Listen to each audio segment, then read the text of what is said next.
ವ್ಯಕ್ತಿಯೊಬ್ಬರ ಹೊಟ್ಟೆಯಲ್ಲಿ ಬೆಳೆದಿದ್ದ 5.5 ಕೆಜಿ ತೂಕದ ಗೆಡ್ಡೆಯನ್ನು ಚಾಮರಾಜನಗರ ಸಿಮ್ಸ್ ಆಸ್ಪತ್ರೆ ವೈದ್ಯರು ಶಸ್ತ್ರಚಿಕಿತ್ಸೆ ಮೂಲಕ ಹೊರತೆಗೆಯುವಲ್ಲಿ ಯಶಸ್ವಿಯಾಗಿದ್ದಾರೆ. ಸಿಮ್ಸ್ ಆಸ್ಪತ್ರೆ ಆರಂಭವಾದ ನಂತರ ಇದೇ ಮೊದಲ ಬಾರಿಗೆ ಇಂತಹ ಕ್ಲಿಷ್ಟಕರ ಶಸ್ತ್ರಚಿಕಿತ್ಸೆ ನಡೆಸಿ ಇಲ್ಲಿನ ವೈದ್ಯರು ಗಮನ ಸೆಳೆದಿದ್ದಾರೆ.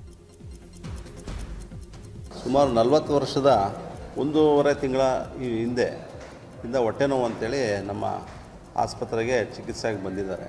ಅವರಿಗೆ ತಪಾಸಣೆ ಮಾಡಿದಂಥ ಸಂದರ್ಭದಲ್ಲಿ ಹೊಟ್ಟೆನಲ್ಲಿ ಒಂದು ಗೆಡ್ಡೆ ಕಂಡು ಬಂದಿದೆ. 1.5 ತಿಂಗಳಲ್ಲಿ ಅಷ್ಟು ದೊಡ್ಡ ಗಾತ್ರದಲ್ಲಿ ಬೆಳಿಬೇಕು ಅಂತ ಹೇಳಿದ್ರೆ ಬಹುಶಃ ಅದು ಅರ್ಬುದ ಕಾಯಿಲೆ ಅಥವಾ ಕ್ಯಾನ್ಸರ್ ಗೆಡ್ಡೆ ಇರಬೇಕು ಅಂತೇಳಿ ಅನುಮಾನಪಟ್ಟು ಅದನ್ನು ನಿನ್ನೆ ಶಸ್ತ್ರಚಿಕಿತ್ಸೆಯನ್ನು ಮಾಡಲಾಗಿದೆ.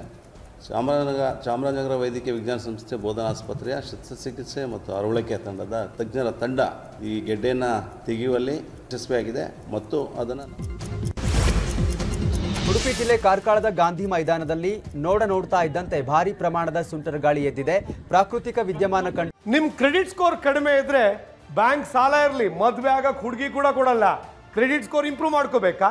ಫ್ರೀಡಮ್ ಆಪ್ ಅನ್ನ ಈಗಲೇ ಡೌನ್ಲೋಡ್ ಮಾಡಿ. ಜನ ಬೆಚ್ಚಿ ಬಿದ್ದಿದ್ದಾರೆ.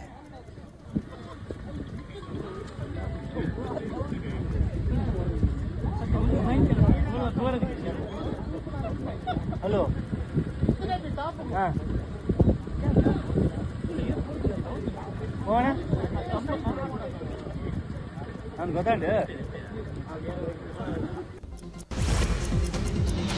ನಾಯಿಯನ್ನ ಬರ್ಬರವಾಗಿ ಕೊಂದ ಅಮಾನವೀಯ ಘಟನೆ ಉಡುಪಿಯಲ್ಲಿ ನಡೆದಿದೆ. ಕಾಪು ತಾಲೂಕಿನ ಶಿರ್ವಾದಲ್ಲಿ ವಿದ್ಯಾರ್ಥಿನಿ ಜೊತೆ ನಾಯಿ ಆಟವಾಡಿದ್ದಕ್ಕೆ ಪಾಪಿ ವಾರ್ಡನ್ ನಾಯಿ ಮರಿಯನ್ನೇ ಕೊಂದಿದ್ದಾನೆ. ವಿಕೃತ ವಾರ್ಡನ್ ರಾಜೇಶ್ ವಿಡಿಯೋ ಸಾಮಾಜಿಕ ಜಾಲತಾಣದಲ್ಲಿ ವೈರಲ್ ಆಗಿದ್ದು ತೀವ್ರ ಆಕ್ರೋಶ ವ್ಯಕ್ತವಾಗಿದೆ. ಮಂಜುಳಾ ಕರ್ಕೇರ ಅನ್ನೋರು ಶಿರ್ವಾ ಠಾಣೆಗೆ ದೂರನ್ನ ಕೊಟ್ಟಿದ್ದಾರೆ.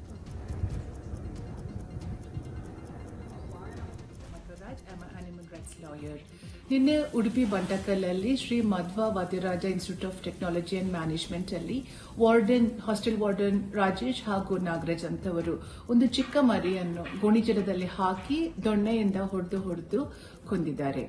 ಮತ್ತು ಇದನ್ನು ಚಿರತೆಯೊಂದು ನಾಯಿಯನ್ನ ಹೊತ್ತೊಯ್ದಿರುವಂತಹ ಘಟನೆ ಕಾರವಾರದ ಮಿರ್ಜಾನ ಗ್ರಾಮದಲ್ಲಿ ನಡೆದಿರುವಂತದ್ದು. ಮನೆಯ ಮಹಡಿಯ ಮೇಲೆ ಮಲಗಿದಂತಹ ನಾಯಿ ಮೇಲೆ ದಾಳಿ ಮಾಡಿದಂತಹ ಚಿರತೆ ಅದನ್ನ ಹೊತ್ತೊಯ್ದಿದೆ. ಕೆಲ ದಿನಗಳಿಂದ ಅನೇಕ ನಾಯಿ ಜಾನುವಾರುಗಳನ್ನ ಚಿರತೆ ಹೊತ್ತೊಯ್ತಾ ಇದೆ.